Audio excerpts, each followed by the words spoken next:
BNR gold and diamonds తరుగు తక్కువ బంగారం ఎక్కువ ఇప్పుడు మన వైజాగ్లో.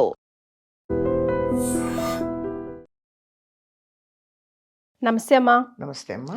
అమ్మ, మీ దాకా అందే ఉంటుంది ఈ మధ్యకాలంలో స్టాండప్ కామెడీ పేరిట ఇదివరకు ఆడపిల్లలు, మగపిల్లల అవతారంలో ఉన్న ఆడపిల్లలు, అమ్మలు, అమ్మమ్మలు, నానమ్మల దాకా వచ్చేసారు.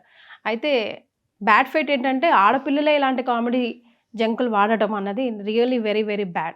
సో దీని గురించి చాలామంది చాలా రెస్పాండ్ అయ్యారు. ఐ థింక్ మీరు కూడా మాట్లాడాలన్నది నా అభిప్రాయం.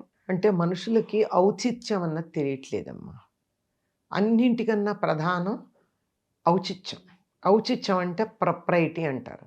ఎక్కడ ఎప్పుడు ఎట్లా ప్రవర్తించాలి అన్నది తెలియకపోవడం.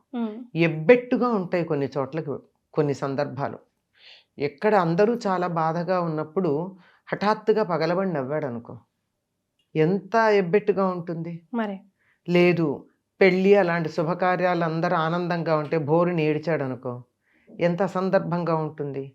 ఎక్కడ ఏది ఏడవడం తప్పు కాదు, నవ్వడం తప్పు కాదు, కానీ ఎక్కడేది చేయాలో చేయాలి కదా, దాన్ని ఔచిత్యం అంటారు. అటువంటిది లేకుండా పోయిందమ్మా. మర్యాద అన్న తెలియకుండా పోతుంది. తమ హద్దులు ఎక్కడకున్నాయి అన్నది దాటడం జరిగిపోతుంది. హద్దులు దాటడం అన్నది అసలు హద్దు అన్నదే వాళ్ళకి లెక్క లేకుండా పోయింది. ఇలాంటి తరం తయారైనప్పుడు ఎట్లాంటి అసభ్యకరమైనటువంటిదైనా ఉంటుంది. హాస్యం అనేది చాలా అద్భుతమైనటువంటి రసం.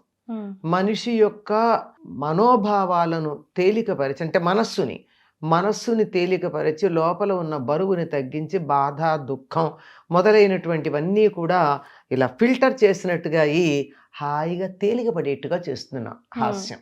కానీ ఈ హాస్యం అనేది అదొక వికటంగా తయారైంది ఈ రోజుల్లో. హాస్యం అనేది హాసం నుంచి వచ్చింది, నవ్వు అన్న పదం నుంచి. నవ్వు మందస్మితం అంటే చిరునవ్వు. ఆ తర్వాత మందస్మితం నుంచి స్మితం అంటే కొద్దిగా మందహాసం నుంచి హాసం, మామూలుగా నవ్వడం. అయిన తర్వాత అట్టహాసం, గట్టిగా నవ్వడం, వికటాట్టహాసం, అవతల వాళ్ళని భయపెట్టేట్టుగా నవ్వడం. నేను నవ్వుతా జాగ్రత్త అని చెప్పినట్టు. అలా ఉండేటటువంటి 4 స్థాయిల్లోనూ హాసం వరకు అందరూ అంగీకరించారు. ఎప్పుడన్నా అట్టహాసం పర్వాలా, కానీ ఎప్పుడూ ఉండాల్సిందే మందహాసం. మందహాసం అంటే చిరునవ్వు. ఎలా ఉంటుంది చిరునవ్వు? కళ్ళల్లో నుంచి కాంతి వచ్చి బుగ్గల మించి జారి పెదిమల సెలవులు అంటారే జాయింట్, అది విచ్చుకునేట్టుగా చేసేది. ఇది మనసు ప్లెజెంట్గా ఉన్నప్పుడు వస్తుంది. ఇది మందహాసం. ఎప్పుడు రాముడి ముఖాన్ని ఇది ఉండేదట, కృష్ణుడి ముఖాన్ని ఇది ఉండేదట.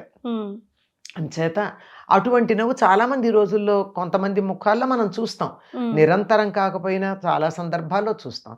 తర్వాత హాసం, అవతల వాళ్ళు ఏదన్నా కొంచెం హాస్య సంభాషణ కనుక చేసినట్టయితే అని నవ్వుతాడు. మందహాసంలో పళ్ళు కనపడవు, హాసంలో కొద్దిగా పళ్ళు కనపడతాయి, అట్టహాసంలో మొత్తం పళ్ళు నోరు కనపడతాయి. అసలు వికటాట్టహాసం అంటారా, లోపల నుంచి పేగులు బయటకు వచ్చినట్టు ఉంటుంది.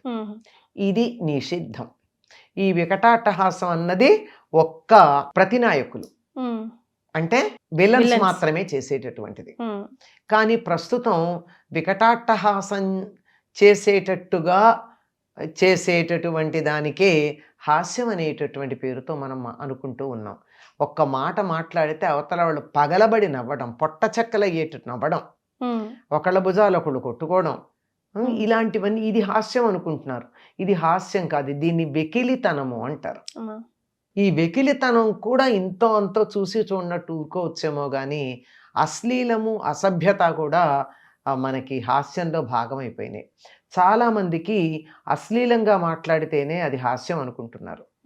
2 అర్థాలు ఉంటేనే, ఒకటి నలుగురికి కనపడేటట్టుగా ఉన్నా, రెండోది మాత్రం ఒక బూతు అర్థం ఉంటేనే అది హాస్యం అనేటటువంటి దురభిప్రాయం లోకంలో ఏర్పడిపోయింది. ఇలా ఏర్పడడం వచ్చిన తర్వాత ఆ ద్వంద్వార్థాల కోసం ప్రయత్నం చేసేటప్పుడు అది ఎవరి గురించి అంటున్నామో అన్నది కూడా ఆలోచన లేదు. అసలు ఈ వీడియో చూసిన తర్వాత వాళ్ళ ఫ్యామిలీ మెంబర్స్, ముఖ్యంగా వాళ్ళ అమ్మ, నానమ్మ, అమ్మమ్మ లాంటి వాళ్ళ ఆంటీలు లాంటి వాళ్ళు ఎలా రియాక్ట్ అయ్యి ఉంటారో అనిపిస్తోంది. అసలు చూసుండరు వాళ్ళు. చూస్తే ఆత్మహత్య చేసుకోవాలి, మరి లేదా చేసుకోలేదంటే వాళ్ళు కూడా ఈ జాతికి చెందిన వాళ్ళు అయి ఉండాలి. ఇప్పుడు ఇది వింటే, నా మాట వింటే ఇప్పుడు చేసుకుంటారు, అంతే కదా. ఎందుకంటే వెంటనే పిల్లని పిలిచి మందలించాలి కదా. ఎస్. నువ్వు ఇలా చెప్పచ్చా, అది తన తల్లే అసలు ఆ కాదు. రూఫ్ లో ఉన్న వాళ్ళందరిది తప్పంటానమ్మా. ఎదుటి అది వాళ్ళు చూసేవాళ్ళు, కాదు, ఎంకరేజ్ ఇప్పుడు చేసేవాళ్ళు. తన తల్లే కావచ్చు, ఎవరి తల్లి అయినా అంతే కదా. ఉమ్, అందరూ అక్కడికి ఉన్నటువంటి వాళ్ళందరూ అలాగే కదా. ఒక్కళ్ళ గురించి మాట్లాడారంటే మిగిలిన వాళ్ళందరికీ సంబంధించిందే కదా. మరి. ఆ ఆ సమూహం ఏదైతే ఉందో, ఆ బృందం అంతా కూడా అట్లాంటి వాళ్ళేమో, విని ఆనందించిన వాళ్ళు అట్లాంటి వాళ్ళే. ఉమ్, ఇది మాట్లాడుతూ ఉన్నప్పుడు విన్న వాళ్ళల్లో ఎవరి ముఖానన్నా కొంచెం చికాకు కనపడిందా లేదు. అంటే ఇది వినడానికి సిద్ధంగా వాళ్ళు ఉన్నారు. మరి వాళ్ళు సిద్ధంగా ఉన్నారు కనుక వీళ్ళు అంటున్నారు. కనుక ఈ మొత్తం అంతా కూడా చవకబారు బృందం, దానికి డబ్బులు పెట్టుకొని టికెట్ చూసి చీప్. Yeah. చవకబారు అని చెప్పాను కదా, చీప్గా ఉంటారు. హాస్యం అనేది ఎట్లా ఉండాలమ్మా, నేను నీ మీద ఒక జోక్ వేశా, అమ్మా. నువ్వు నవ్వుకోవాలి. ఉమ్, ఇంటికి వెళ్ళాక కూడా నా గురించి ఇట్లా అన్నారా అని నవ్వుకోవాలే తప్ప చుట్టుపక్కల వాళ్ళందరూ నవ్వి నువ్వు హర్ట్ అయితే మరి అది జోక్ కాదు. ఉమ్, అది దెప్పి పొడుపు, ఏడిపించటం. ఉమ్, ఈ ఏడిపించటం అనేది హాస్యం కానే కాదు. చాలామందికి ఏడిపిస్తే కానీ, రెండర్థాలు ఉంటే కానీ హాస్యం కాదు అనే ఒక భ్రమలో ఉన్నారు. వీళ్ళందరూ ఒక రకంగా మానసిక రోగులు. వీళ్ళందరినీ తీసుకెళ్ళి ట్రీట్మెంట్ ఇప్పించాలి. మరి అమ్మమ్మలు, నానమ్మలు, బామ్మలు, తాతయ్యలు ఉమ్, నిజంగా చాలా ప్రీషియస్ అమ్మ వీళ్ళు. ఉమ్, వాళ్ళు ఉంటేనే మనం ఇలా ఉన్నాము. ఉమ్. అంటే రిస్ట్రిక్ట్ చేస్తారు కదా చాలా ఫ్యామిలీస్ లో. ఆ రిస్ట్రిక్షన్ వల్లే మనం ఇలా మౌల్డ్ అయ్యామేమో. ఆ రిస్ట్రిక్షన్ అడ్డు తప్పితే బాగుండు అన్న జనరేషన్కి వచ్చేసాము ఇప్పుడు. కాదు, రెస్ట్రిక్షనే కాదమ్మా, పైగా మధ్యతరం వాళ్ళు ఎవరైనా అడ్డుకుంటుంటే కూడా వీళ్ళు లూజ్ చేస్తారు కూడా కొన్ని సందర్భాల్లో. ఉమ్, ఎందుకంటే ఆ ఫ్లో స్మూత్గా సాగడానికి వాళ్ళు చాలా సహకరిస్తారు. ఎక్కడ అడ్డుకోవాలో, ఎక్కడ వదిలిపెట్టాలో, ఎక్కడ వీళ్ళ వెంట వెళ్ళాలో, ఎక్కడ వీళ్ళతో ఉండాలో, ఇవన్నీ తెలిసి చేస్తూ ఉంటారు. ఉమ్, అది ఆ సంగతి తెలియక ఎంతో అపురూపమైనటువంటి వారసత్వ సంపదను మనకి ఇచ్చినటువంటి వాళ్ళు, వాళ్ళ వారసత్వానికి సంకేతం. వాళ్ళ మీద మనం కామెడీ చేసుకోవడం. అసభ్యంగా మాట్లాడడం అనేది, ద్వంద్వార్థాలతో మాట్లాడడం అన్నది సభ్యత అనిపించుకోదు. Yes. ఒక రకంగా మానసిక రోగులేమో వీళ్ళంతా అనిపిస్తుంది. అంతే. తీసుకెళ్ళి వీళ్ళందరికీ అసలు మంచి చెడు అన్నది తెలియజెప్పడానికి కొంతకాలం మందులేసో, ఒక చోట కదలకుండా ఐసోలేషన్లో ఉంచో వాళ్ళని మార్చాల్సిందే. చాలా తప్ప హాస్యం అనేది ఎలా ఉండాలంటే, రాళ్లపల్లి అనంతకృష్ణ శర్మ గారు చెప్తారు, కత్తికి మందు పూసి గాయం చేసినట్టు ఉండాలట. అంటే ఇలా నేను పొడుస్తా గానీ దానికి మందు ఉంటుంది, దానివల్ల ఏమైంది ఒకసారి గుచ్చుకున్నట్టు అనిపిస్తుంది కానీ ఇబ్బంది ఉండదు, మందే ఉంటుంది కదా, ఆనందమే కలుగుతుంది. నీలో లోపం ఉంటే దాని గురించి ఎత్తి చూపించడం హాస్యస్ఫోరకంగా చెప్పచ్చు, కానీ దానివల్ల నీకు మేలు కలగాలి. మేలు కలిగేట్టు ఉండాలి తప్ప బాధ కలిగేట్టు ఉండకూడదు. జోక్ ఎప్పుడు కూడా ఎవరి గురించి మనం జోక్ వేసామో వాళ్ళు కూడా ఆనందించేట్టుంటేనే అది హాస్యం, లేకపోతే హాస్యం కాదు. అదే జస్ట్ సెడ్, వాళ్ళు నిజంగా చాలా చాలా ప్రీషియస్. మన ఫ్యామిలీని ఇంత ఇదిగా కంటిన్యూ చేస్తూ ఆ లెగసీని, ఆ లైనేజ్ని కంటిన్యూ చేస్తున్నారంటే definitely they are not like comedy pieces. They are not the target for a comedy. They don't deserve that. Very sad.